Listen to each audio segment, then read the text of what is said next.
America में Trump सरकार की वापसी होते ही इजरायली प्रधानमंत्री ने अपने रक्षा मंत्री योव गैलेंट को बर्खास्त कर दिया, क्योंकि गैलेंट बाइडेन के करीबी थे और बाइडेन बेंजामिन के बीच गाजा युद्ध पर असहमतियों की लंबी लिस्ट है। हालांकि बेंजामिन के इस फैसले पर इजरायल में विरोध प्रदर्शन भड़क उठे हैं, लेकिन उन्होंने वॉर ब्लूप्रिंट के तहत ये फैसला किया है।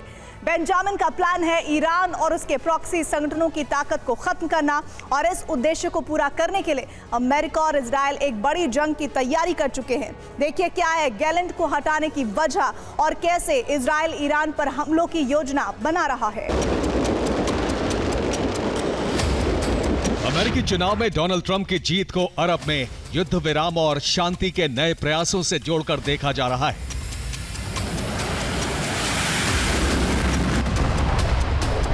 लेकिन इजरायल में जो समीकरण बन चुके हैं, उनसे लगता है कि युद्ध विराम और शांति की संभावना का अंत हो चुका है।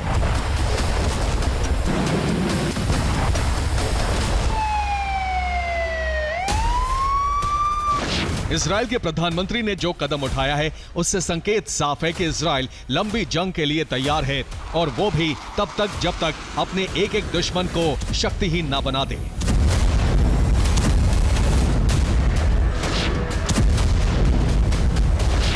इस मिशन को पूरा करने के लिए बेंजामिन नेतन्याहू ने अपने रक्षा मंत्री योआव गैलेंट को पद से बर्खास्त कर दिया है।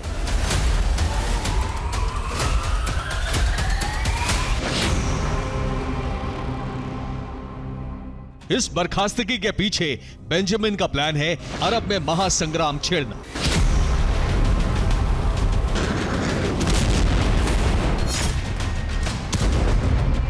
नेतन्याहू के इस फैसले के पीछे का मकसद बहुत बड़ा है,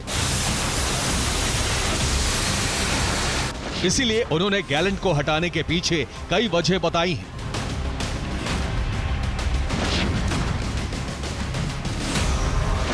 नेतन्याहू ने कहा है कि रक्षा मंत्री योआव गैलेंट पर भरोसा नहीं किया जा सकता है। युद्ध काल में उनके फैसले सरकारी फैसलों के विरुद्ध होते जा रहे थे। मतभेद दूर करने की कोशिश की, लेकिन खाई चौड़ी होती गई। मतभेद सार्वजनिक हुए और इजरायल के दुश्मनों को इसका फायदा मिला।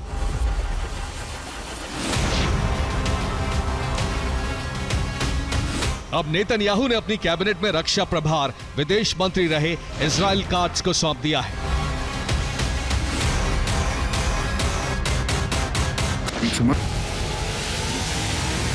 नेतन्याहू और गैलेंट के बीच मतभेद सितंबर-अक्टूबर के महीने से ही सतह पर आने शुरू हो गए थे। इनके पीछे वजह थी गैलेंट की युद्ध विराम की मंशा और बेंजामिन की जंग जारी रखने की हट।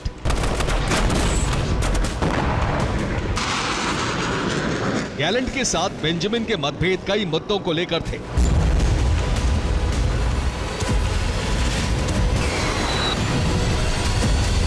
गैलेंट बेंजामिन पर अक्सर गाजा में इजरायली बंधकों की अनदेखी का आरोप लगाते रहे हैं। इसके साथ ही 7 अक्टूबर के हमले की उच्च स्तरीय जांच पर गैलेंट का जोर था। बेंजामिन ने हमास के समूल नाश तक गाजा की जंग जारी रखने का ऐलान किया, लेकिन गैलेंट ने इसे मूर्खतापूर्ण फैसला कहा। नेसेट यानी इजरायली संसद की कमेटी में भी गैलेंट ने बेंजामिन के फैसले का विरोध किया। बंधकों की रिहाई के सौदे में बेंजामिन ने फिलाडेल्फी कॉरिडोर पर कब्जे की शर्त रखी। इस शर्त का गैलेंट ने विरोध किया और इसे युद्ध विराम में बाधक बताया। गैलेंट का कहना था कि हमास एक विचारधारा है, इसे खत्म नहीं किया जा सकता है।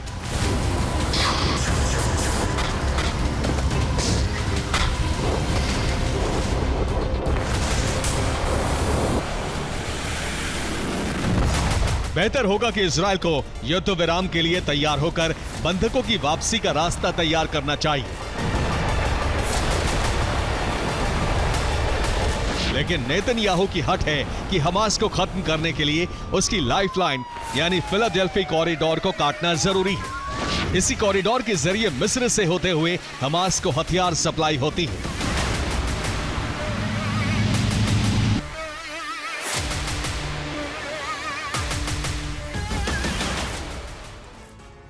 दरअसल गाजा पट्टी के राफा क्षेत्र में फिलाडेल्फी कॉरिडोर मिस्र से सटा हुआ है।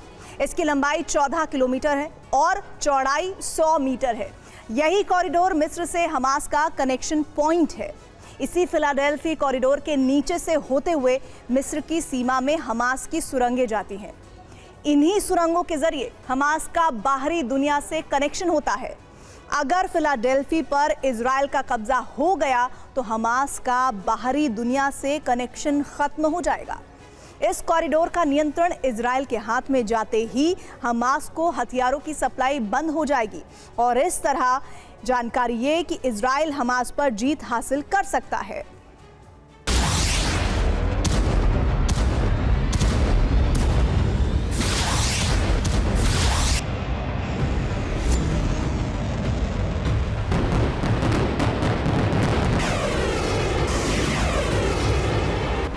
नेतन्याहू ने अपने हठ को पूरा करने के लिए गैलेंट को कैबिनेट से बाहर कर दिया और अपने यस मैन कहे जाने वाले इजराइल काट्स को रक्षा मंत्रालय की जिम्मेदारी सौंप दी।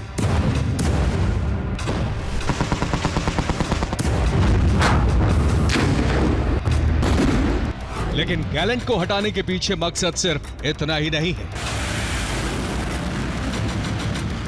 बेंजामिन का प्लान अब अरब में जंग का विस्तार करना है।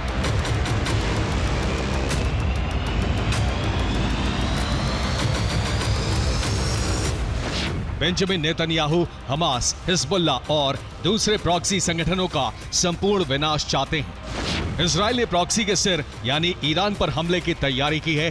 बेंजामिन का प्लान है कि ईरानी मिसाइल स्टोरेज और मिसाइल प्रोडक्शन सेंटरों पर हमले किए जाएं। इसके साथ ही ईरान के हथियार सप्लाई रूट को काटकर प्रॉक्सी की हथियार आपूर्ति ठप कर दी जाए।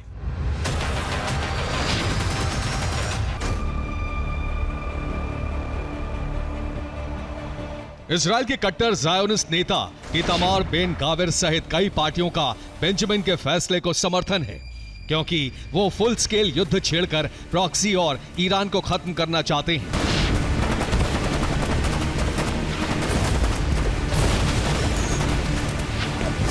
इसीलिए माना जा रहा है कि ईरान के साथ जंग की तैयारी हो चुकी है और अब लंबी जंग चलनी तय है।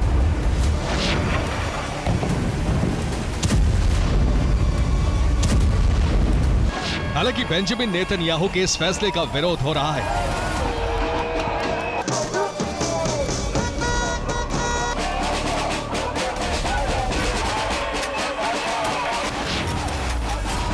प्रदर्शनकारियों ने तेल अवीव में हाईवे जाम कर दिया और नेतन्याहू के घर का घेराव करके बीबी इज अ ट्रेटर के नारे लगाए जा रहे हैं।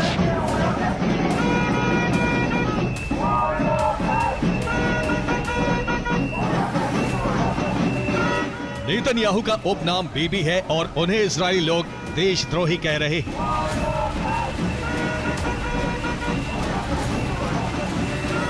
बंधकों के परिवारों का आरोप है कि बेंजामिन ने अपनी सरकार बचाने और युद्ध को लंबा खींचने के लिए गैलेंट को हटाया है।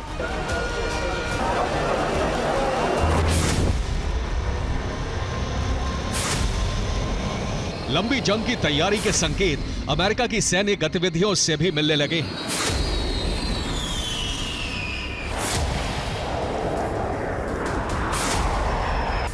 अमेरिका के 6 B-52 परमाणु बॉम्बर कतर पहुंच चुके हैं। ये उनकी सैटेलाइट तस्वीरें हैं जो अल उदैद बेस पर तैनात हो चुके हैं।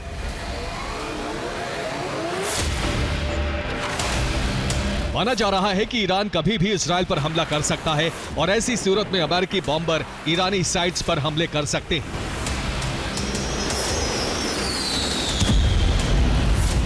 इसके साथ ही अमेरिका ने अपनी परमाणु शक्ति का प्रदर्शन करने का फैसला लिया है।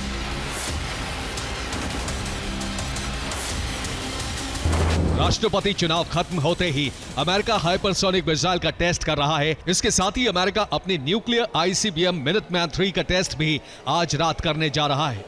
ट्रंप ने कहा है कि हम ईरान को परमाणु शक्ति नहीं बनने देंगे।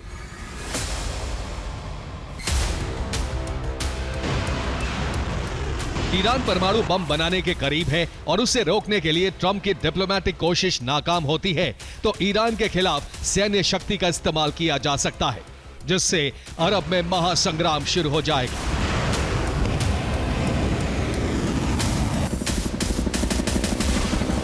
Bureau report, TV9 Bharatvarsh. बड़ी खबर आ रही है, रूस के दागिस्तान में यूक्रेन का हमला हुआ है। रूसी नेवल पर बेस पर जानकारी है कि यूक्रेन का यह अटैक हुआ है और रूस के मिसाइल डिस्ट्रॉयर को नुकसान हुआ है। इजराइल हिजबुल्लाह का वजूद मिटाना चाहता था। हिजबुल्लाह की लीडरशिप के खात्मे के साथ ये माना जा रहा था कि अब हिजबुल्लाह इतना कमजोर हो चुका है कि वो इजराइल पर हमला नहीं कर सकता, लेकिन ये मान्यता गलत साबित हुई।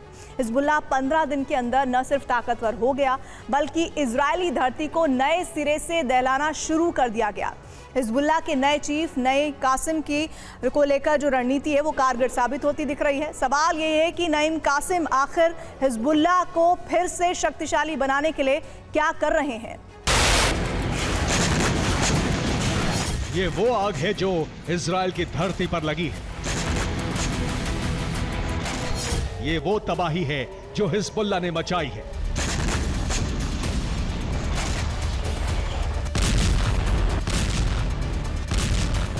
इजराइल के आधा दर्जन शहर, 1 दर्जन सैन्य बेस इसी तरह दहल रहे हैं।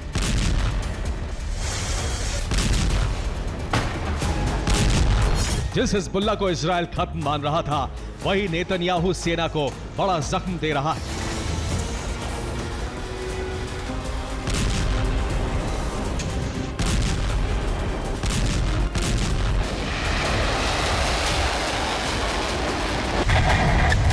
इजरायली शहरों में ये रॉकेट और ड्रोन हमले इस बात की गवाही दे रहे हैं कि हिजबुल्लाह फिर से शक्तिशाली हो गया है।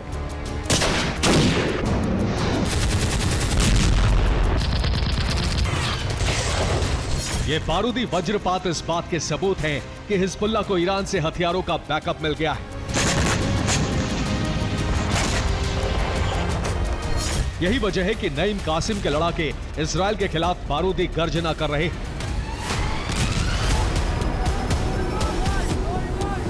नेतृत्व विहीन हुए हिजबुल्लाह के लड़ाकों को नया लीडर मिला तो वो एकजुट होकर हमला करने लगे।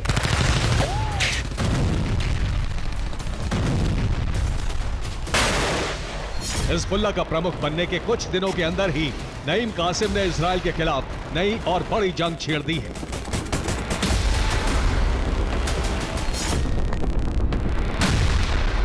नई कासिम ने हमले की जो रणनीति बनाई है वो कामयाब हो रही है। इजरायली एयर डिफेंस हिजबुल्लाह के हमलों को रोक नहीं पा रहे।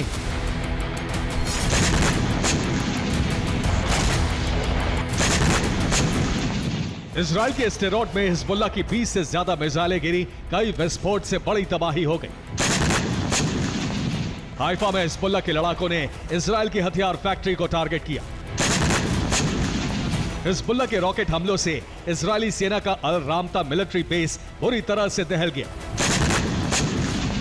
हिजबुल्लाह ने साफेद में भी इजरायली सेना के ठिकानों पर रॉकेट वर्षा की। नहारिया में हिजबुल्लाह ने 50 से ज्यादा ड्रोन फायर किए। हमले की वजह से कई जगहों पर आग लग गई।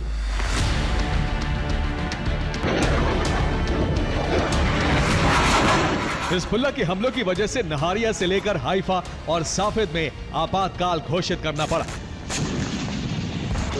जान बचाने के लिए लोगों को बंकर में शरण लेनी पड़ी।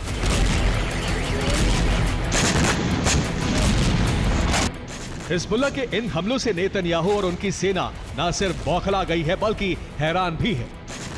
जिस हिजबुल्लाह को इजराइल खत्म मान रहा था, वो कुछ ही दिनों के अंदर इतना ताकतवर और खतरनाक कैसे बन गया?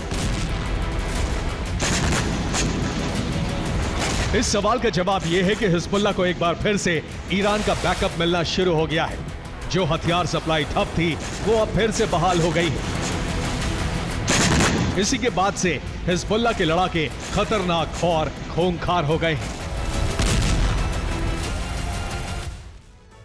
इजरायली सेना ने 1 महीने पहले ही मसना क्रॉसिंग को तबाह कर दिया था। ये वो मसना क्रॉसिंग थी जिससे हिजबुल्लाह को सीरिया के रास्ते ईरानी हथियारों की सप्लाई होती थी। मसना क्रॉसिंग तबाह होने के साथ ही हिजबुल्लाह को काफ़ी दिनों तक ईरानी हथियारों की सप्लाई ठप रही। लेकिन अब हिजबुल्लाह के नए चीफ ने हथियार सप्लाई का नया रूट तैयार कर लिया है।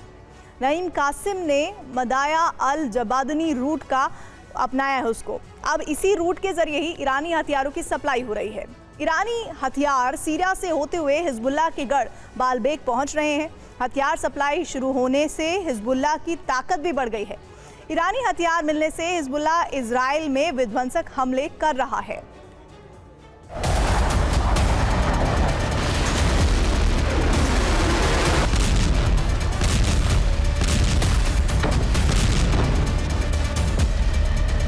हिजबुल्लाह के हमलों को इजराइल रोक नहीं पा रहा है, लिहाजा बौखलाई आईडीएफ ने भी लेबनान में हमले तेज कर दिए हैं।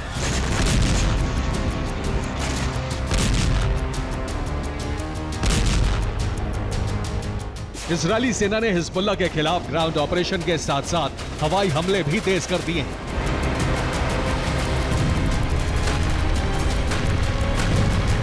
आईडीएफ अब दक्षिणी लेबनान के उन शहरों पर हमले कर रही है जहां हिजबुल्लाह के सीक्रेट ऑपरेशन बेस हैं।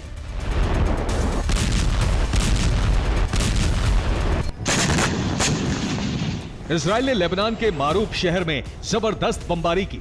हमले में 3 इमारतें ध्वस्त हो गईं। लेबनान के बारजा शहर में भीषण बमबारी की वजह से हिजबुल्लाह के 20 लड़ाके मारे गए। लेबनान के बेका में आईडीएफ ने उस बिल्डिंग को समतल कर दिया जिसमें हिजबुल्लाह का बेस था। मायस अल जबाल में इजरायल ने हिजबुल्लाह के सैन्य इंफ्रास्ट्रक्चर को तहस नहस कर दिया। बैरूत के दक्षिण में मौजूद जीह इलाके में भी इजरायल ने 7 हवाई हमले किए। बमबारी के साथ साथ इजरायल ने दक्षिणी लेबनान में ग्राउंड ऑपरेशन भी तेज कर दिए हैं। इजरायल लेबनान के उन गांवों को ध्वस्त कर रही है जिनके घरों में हिजबुल्लाह के हथियार हैं। बीते 2 दिन में इजरायल ने 3 गांवों को पूरी तरह तबाह कर दिया है। इजरायली सेना पूरे गांव में विस्फोटक लगाकर कंट्रोल्ड ब्लास्ट कर रही है। इससे एक साथ पूरे गांव की इमारतें तबाह हो रही हैं। इसके अलावा लेबनान में हिजबुल्लाह के अंडरग्राउंड ठिकानों को तबाह किया जा रहा है। इजरायली सेना इन सुरंगों में घुसकर हिजबुल्लाह के हथियार जब्त कर रही है। इसके बाद सुरंगों में विस्फोट कर इन्हें ध्वस्त किया जा रहा है। जाहिर है इजरायल हिजबुल्लाह को पूरी तरह समाप्त कर देना चाहता है, लेकिन सच ये है कि हिजबुल्लाह को खत्म करना आसान नहीं, क्योंकि उसे ईरान और रूस से बैकअप मिल रहा है। ये वही बैकअप है कि 15 दिन के अंदर ही हिजबुल्लाह फिर से विध्वंसक हो गया है। Bureau report, TV9 Bharatvarsh. इस वक्त बड़ी खबर मिल रही है इजरायल के बारजा हमले में। ये बड़ा अपडेट, बारजा में मरने वालों की संख्या बढ़कर 30 हो गई है। आईडीएफ ने लेबनान के बारजा पर भी बमबारी की थी।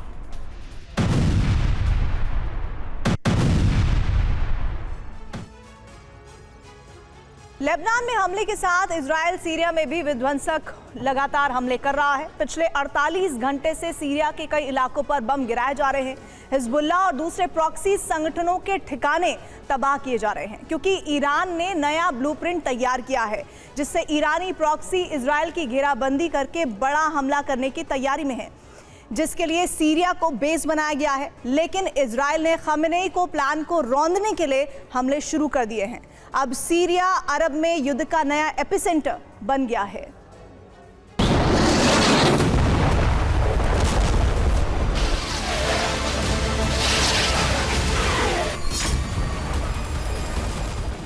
लेबनान ही नहीं, अब इजरायल का टारगेट सीरिया भी है, इसलिए सीरिया पर ताबड़तोड़ हमले किए जा रहे हैं।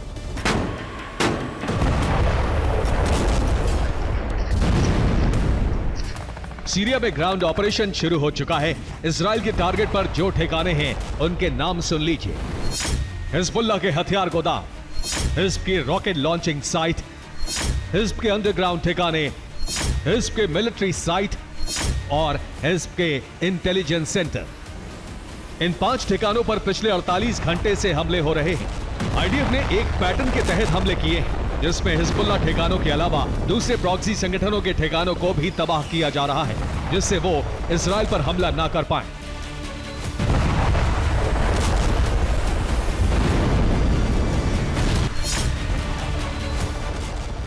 लगातार ग्राउंड ऑपरेशन तेज हो रहा है। ईरानी प्रॉक्सी के खिलाफ ऑपरेशन का विस्तार किया गया है। जब से ग्राउंड ऑपरेशन शुरू हुआ है तब से सीरिया में 3 बड़े हमले हो चुके हैं। इजरायली एयरफोर्स ने सीरिया के अल कसार में बमबारी की, बंकर बस्टर बम से कई ठिकानों को ध्वस्त कर दिया। हमले इतने जबरदस्त थे कि एक के बाद एक 5 धमाके सुने गए। मोसाद को लगातार आईडीएफ से इनपुट मिल रहा है, जिससे सीरिया में मौजूद लेबनान के नेटवर्क को ध्वस्त किया जा सके। सबसे पहले दमिश्क को टारगेट किया जा रहा है और इसके अलावा लेबनान बॉर्डर पर बने हिजबुल्लाह ठिकाने भी टारगेट पर हैं।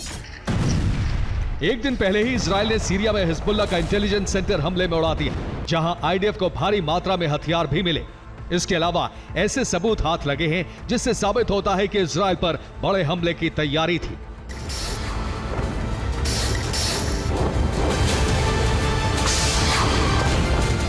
मोसाद ने जो जानकारी आईडीएफ से साझा की है, उसके मुताबिक हिजबुल्लाह इजराइल पर डबल अटैक की तैयारी में था, जिसमें एक तरफ से इजराइल के उत्तरी बॉर्डर पर हमला किया जाता और दूसरी तरफ गोलन हाइट्स पर मौजूद इजरायली पोस्ट पर बम बरसाने की तैयारी थी। इसके लिए तैयारी नसरल्लाह की मौत के बाद से की जा रही थी।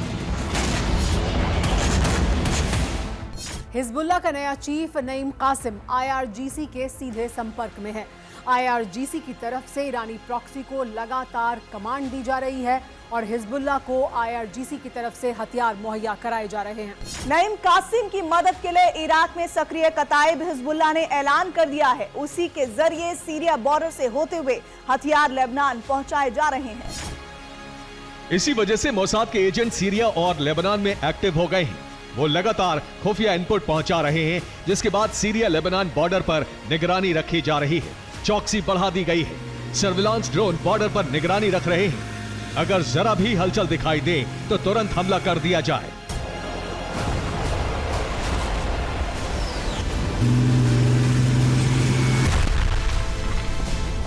इसी का नतीजा है इजराइल ने एक बड़ी खेप को तबाह कर दिया, जिसमें विध्वंसक हथियार हिजबुल्लाह ठिकानों पर पहुंचाए जा रहे थे। ये उसी हमले का वीडियो है। देखिए कैसे हथियारों से भरा ट्रक हमले में खाक हो गया।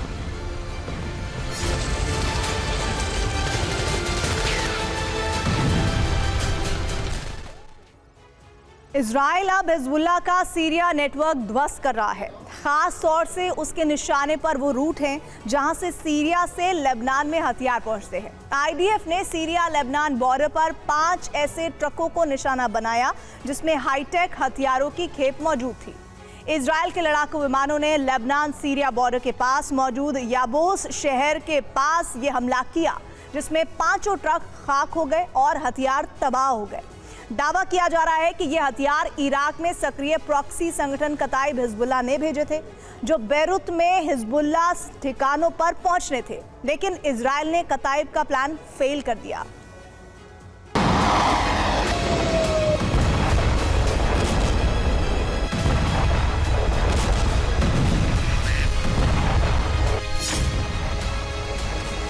इजराइल को खतरा 2 फ्रंट से है, जिसमें लेबनान में मौजूद हिजबुल्लाह साइट फिर से एक्टिव हो गए हैं। अब हिजबुल्लाह इजराइल के सैनिकों को लितानी नदी से पीछे ढकेलना चाहता है।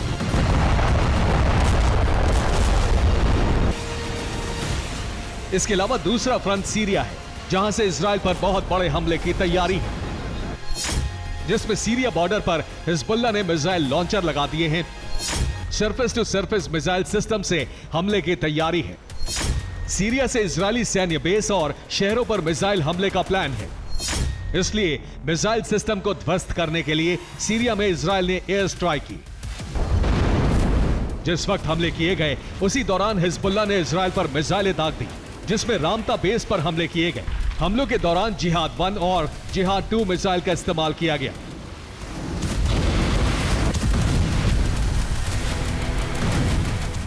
इराक से भी कताइब हिजबुल्लाह ने ड्रोन हमले किए, जिन्हें इजराइल ने इंटरसेप्ट कर दिया। इससे पहले कताइब हिजबुल्लाह ने धमकी दी थी कि वो हिजबुल्लाह की मदद के लिए हथियार भेजेगा और इराक से नया फ्रंट हमले के लिए खोल देगा। जबकि यमन में एक्टिव हूती ने भी धमकी दी है। हमलों की तैयारी का एक वीडियो जारी कर दिया है कि वो कैसे इजराइल को दहलाएगा। इसी दौरान सीरिया इराक में प्रॉक्सी गुटों ने हमले बढ़ा दिए हैं। अमेरिकी मिलिट्री बेस को टारगेट किया जा रहा है। सीरिया में मौजूद अल उमर ऑयल फील्ड पर मिसाइल स्ट्राइक की गई। अल उमर सीरिया में अमेरिका का सबसे बड़ा सैन्य ठिकाना है। इस हमले से अमेरिका तमतमा गया है।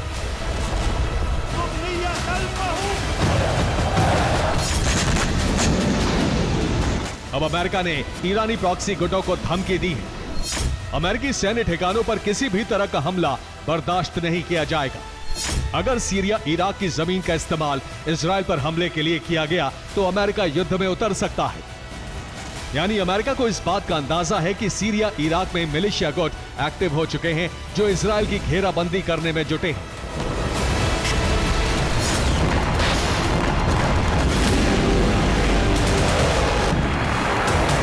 यानी अब वक्त आ चुका है कि अमेरिका युद्ध में कभी भी कूद सकता है, क्योंकि इजराइल अकेले कई फ्रंट पर युद्ध नहीं लड़ सकता।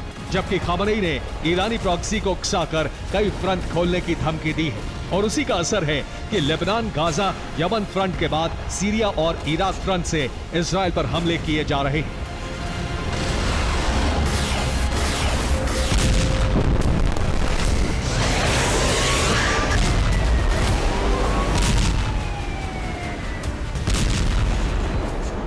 Bureau report, TV9, Bharatvarsh.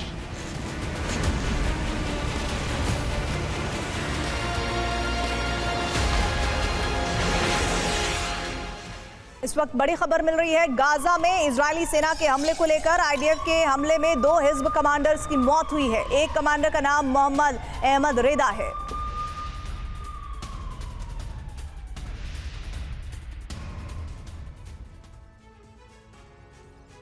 रूस यूक्रेन जंग में नेटो की एंट्री होने की आशंका बहुत बढ़ गई है। कुर्स्क में यूक्रेनी फोर्स बुरी तरह से घिरी हुई है। उत्तर कोरिया के सैनिक यूक्रेनी जवानों का संहार कर रहे हैं। ऐसे में अब माना जा रहा है कि कुर्स्क में फंसी यूक्रेनी सेना को निकालने के लिए नेटो न सिर्फ अपनी सेना उतार सकता है बल्कि रूस पर हमले भी कर सकता है।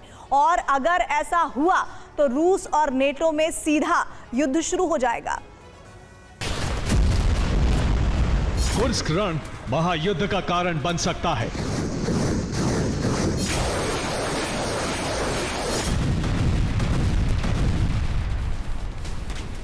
इस जंग का विस्तार होने जा रहा है।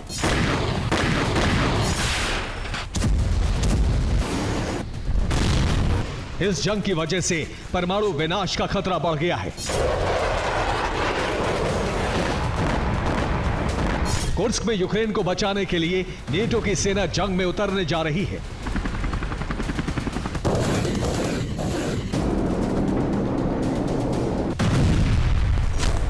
अगर ऐसा हुआ तो विनाश का नया दरवाजा खुल जाएगा।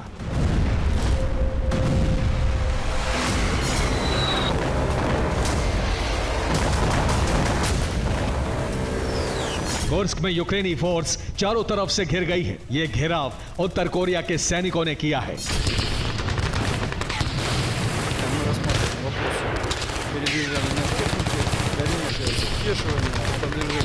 माना जा रहा है कि रूस और उत्तर कोरिया के सैनिक कुर्स्क में घुसी यूक्रेनी सेना का संहार करने वाले हैं।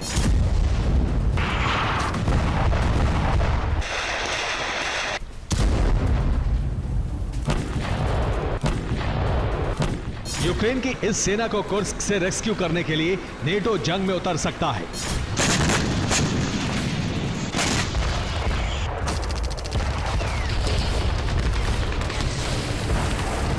कुर्स्क में उत्तर कोरियाई सैनिकों के हमले में यूक्रेन को बड़ा नुकसान हो रहा है। ज़ेलेंस्की ने नेटो से मदद की गुहार लगाई तो यूरोपियन यूनियन और G7 देश हरकत में आ गए।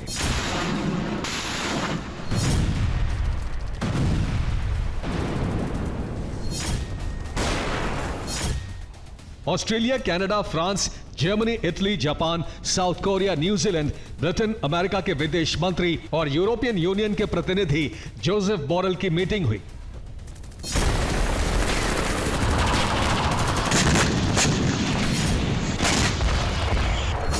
बैठक में यूक्रेन को मदद कैसे पहुंचाई जाए, कुर्स्क में घिरी यूक्रेनी सेना को कैसे बचाया जाए, इसे लेकर चर्चा हुई। मीटिंग में तय किया गया कि किम पुतिन के गठबंधन के खिलाफ यूक्रेन पर जो पाबंदियां लगाई गई थीं, उसे हटाना होगा।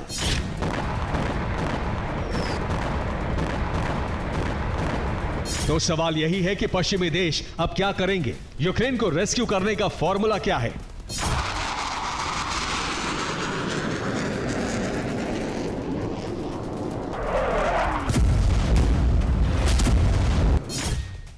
रिपोर्ट्स के मुताबिक नेटो यूक्रेन को नए मर्सिनरीज दे सकता है। नेटो देशों के सैनिकों को यूक्रेनी वर्दी में जंग में उतारा जा सकता है। नेटो देश यूक्रेन पर होने वाले हमलों को रोकने के लिए अपने एयर डिफेंस सिस्टम का इस्तेमाल कर सकते हैं। इस बात की संभावना इसलिए बढ़ गई है क्योंकि यूक्रेन में रूस की बमबारी बहुत तेज हो गई है।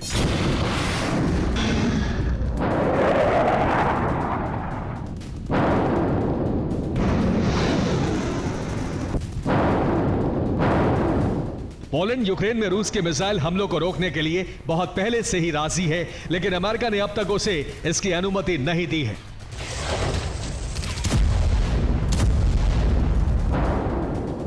सवाल यह है कि अगर नेटो ने रूस के हमलों को इंटरसेप्ट किया, अगर यूक्रेन को बचाने के लिए सैनिक भेजे, तो इसका परिणाम क्या होगा?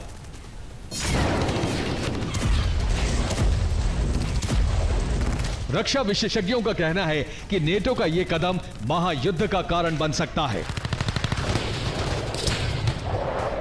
Bureau report, TV9 Bharatvarsh. Hamas ने युद्ध विराम प्रस्ताव ठुकराकर बेंजामिन नेतन्याहू को गाजा में विध्वंस का एक और मौका दे दिया है। अब बेंजामिन की सेना ने हमले तेज किए हैं। दूसरी तरफ गाजा भी युद्ध के विस्तार में जुट गया है। ईरान में हमास लड़ाकों की स्पेशल ट्रेनिंग दी जा रही है। साथ ही हमास में दूसरे प्रॉक्सी गुटों से लड़ाके शामिल हो रहे हैं। यानी आने वाले वक्त में हमास फिर से एक्टिव होकर इजराइल में भारी तबाही मचा सकता है। लेकिन इजराइल ऐसा होने से पहले ही गाजा को कब्रिस्तान बनाने की कसम खा चुका है। लेबनान में ग्राउंड ऑपरेशन चल रहा है।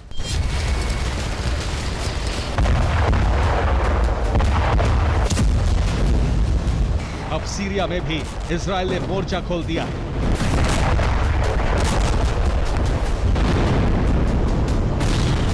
इसी बीच गाजा ने युद्ध विराम ठुकराया तो इजराइल और हिंसक हो उठा है। उसने गाजा में ग्राउंड ऑपरेशन का विस्तार कर दिया है।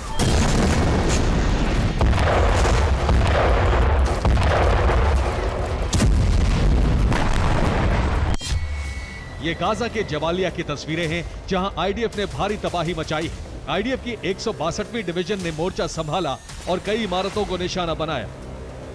टैंक और आर्टिलरी व्हीकल लेकर उन इलाकों में सैनिक जा घुसे जहां हमास लड़ाके छुपे थे। फिर वहां ताबड़तोड़ हमले कर डाले।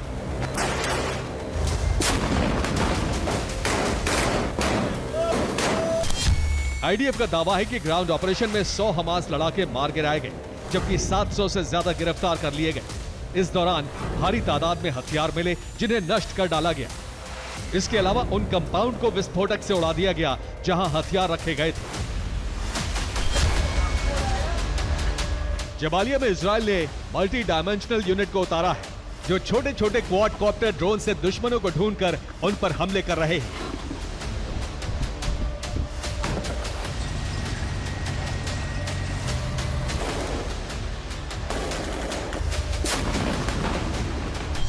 पेंटागन की रिपोर्ट है कि हमास अब नए लड़ाकों को ट्रेनिंग दे रहा है, जिन्हें हथियार बनाने और उन्हें चलाने की ट्रेनिंग के लिए ईरान भेजा है, जहां IRGC के वॉर सेंटर में उन्हें ट्रेनिंग दी जा रही है।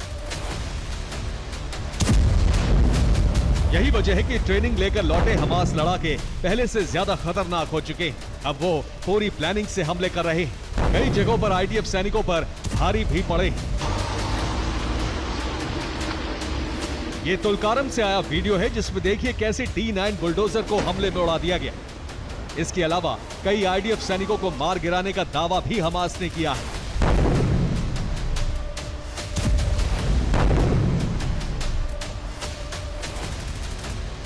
इस दौरान दावा किया गया है कि इजराइल के ऑपरेशन में 55,000 लोगों को सुरक्षित कैंप में पहुंचाया गया है। हालांकि कई लोग आईडीएफ के हमले में घायल भी हो गए, जिन्हें अस्पताल ले जाने में रेड क्रॉस कर्मी जुटे रहे।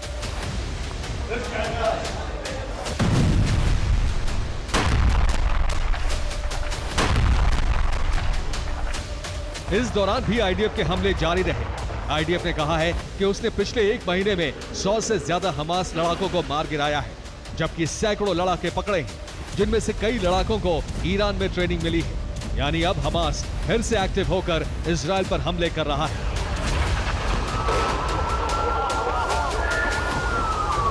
ईरान से लगातार मदद मिलने से उसने फिर से अपने ठिकाने बना लिए हैं।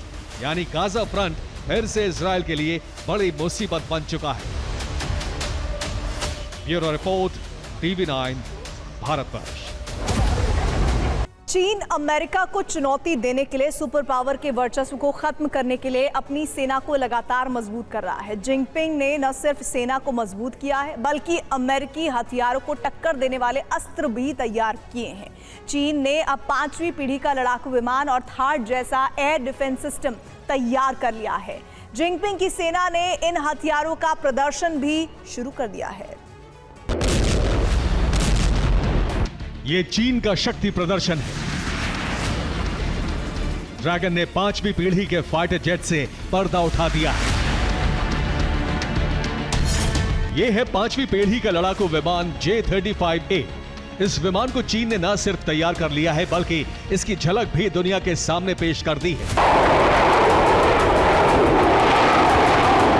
चीन का यह stealth fighter jet जुहाई air show में उड़ान भरता नजर आएगा। चीनी एयरफोर्स इसे जुहाई एयर शो में भेजेगी। एयर शो में उड़ान भरकर J-35A फाइटर जेट दुनिया को अपनी ताकत दिखाएगा। चीन के इस फाइटर जेट के बारे में अभी ज्यादा जानकारी तो सामने नहीं आई है, लेकिन कई रिपोर्ट्स के मुताबिक इसकी रेंज 8000 किलोमीटर है। यह 50,000 फीट की ऊंचाई पर उड़ान भरने में सक्षम है। माना जा रहा है कि चीन का यह लड़ाकू विमान अमेरिका के F-35 फाइटर जेट का जवाब है। चीन ने सिर्फ 5वीं पीढ़ी का लड़ाकू विमान ही नहीं बनाया है बल्कि अमेरिका के थार्ड जैसा एयर डिफेंस सिस्टम भी तैयार कर लिया है। यह रही चीन के उस एयर डिफेंस सिस्टम की तस्वीर जिसका नाम है HQ-19 मिसाइल डिफेंस सिस्टम। चीन का यह नया और घातक एयर डिफेंस सिस्टम भी जुहाई एयर शो में हिस्सा ले रहा है। चीन के मुताबिक HQ-19 missile defence system ballistic मिसाइलों को इंटरसेप्ट करने के लिए बनाया गया है। चीन का दावा है कि इस एयर डिफेंस सिस्टम की रेंज 3000 किलोमीटर है, यानी ये 3000 किलोमीटर दूर मौजूद बैलिस्टिक मिसाइल को खत्म कर देता है। दुनिया महायुद्ध के मुहाने पर खड़ी है, इसलिए दुनिया की सभी महाशक्तियां हथियारों की होड़ में जुटी हैं। चीन सैन्य ताकत के मामले में अमेरिका को पीछे छोड़ना चाहता है ताकि वो अपनी विस्तारवादी हड़प नीति को नया आकार दे सके। यही वजह है कि वो आए दिन नए और घातक हथियारों का परीक्षण कर रहा है। Bureau report, TV9 Bharatvarsh. और अब आपको बेहद चौंकाने वाली खबर बताने जा रहे हैं। सऊदी अरब के रेगिस्तान बर्फ से ढक गए। कई इलाकों में जबरदस्त बर्फबारी हुई। सऊदी अरब के इतिहास में ऐसा पहली बार हुआ है। आखिर क्या है इसके पीछे की वजह, इस रिपोर्ट में जानिए।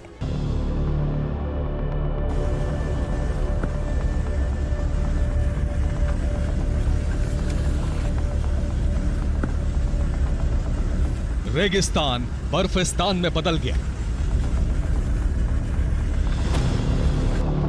सऊदी अरब के इतिहास में यह पहला मौका है जब इतनी तादाद में बर्फ गिरी।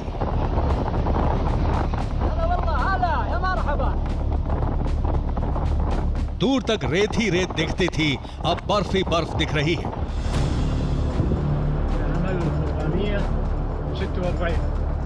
ऐसी कई तस्वीरें सामने आई हैं। ये सऊदी अरब का अल जौफ इलाका है, जहां रेत के टीले पूरी तरह से बर्फ से पट गए हैं। सड़कों पर कई फीट तक बर्फ जम गई है।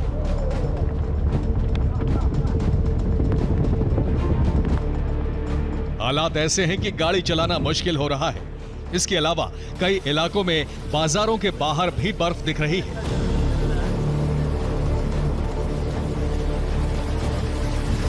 इस तस्वीर में देखिए, दूर तक सिर्फ बर्फ दिख रही है, रेत उसके नीचे दब गई है।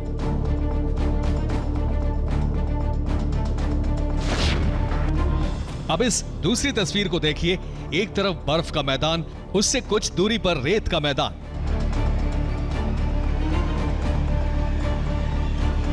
अब इस तीसरी तस्वीर को देखिए, रेत के मैदान में घूमने वाले ऊंट बर्फ के मैदान में घूम रहे हैं।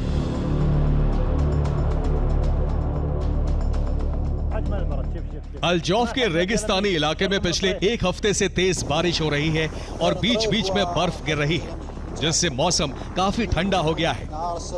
अल जौफ के अलावा उत्तरी सीमा पर रियाद और मक्का के कुछ इलाकों के रेगिस्तान में भी बर्फ गिरी।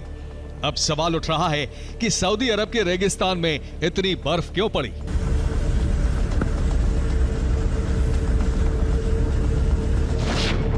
मौसम वैज्ञानिक इसके लिए जलवायु परिवर्तन को जिम्मेदार मानते हैं। इतनी ज्यादा बर्फबारी अरब सागर से ओमान तक बने लो प्रेशर सिस्टम की वजह से हुई है। लो प्रेशर की वजह से नमी से भरी हवाएं ऐसे इलाके में आ गईं जो आमतौर पर सूखे के लिए जाना जाता है। इसी वजह से सऊदी अरब के कई इलाकों में बारिश के साथ ओले गिरने लगे।